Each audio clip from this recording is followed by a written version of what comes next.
এখন পর্যন্ত আমরা জয়পুরহাট জেলায় 1 এবং 2 আসনে ভোটের যা পরিবেশ দেখছি আমরা মোটামুটি সন্তুষ্ট।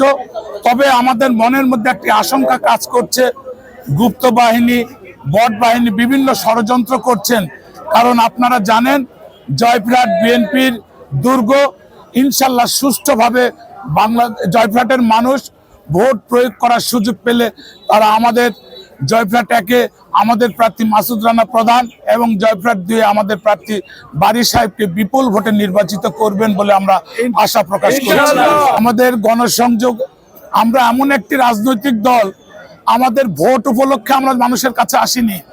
আমরা 17 বছর ধরেই গণসংযোগ করছি, কখনো অধিকার প্রতিষ্ঠার জন্য, কখনো করোনাকালীন সময় মানুষের পাশে দাঁড়ানোর জন্য। আজকে আমরা চাচ্ছি আগামী দিনে একটি সুন্দর বাংলাদেশ গড়তে চাই, সেই কথাগুলো নিয়ে জনগণের কাছে যাচ্ছি। জনগণের বিপুল সাড়া আমরা পাচ্ছি, ইনশাল্লাহ বিপুল ভোটে আমরা বিজয়ী।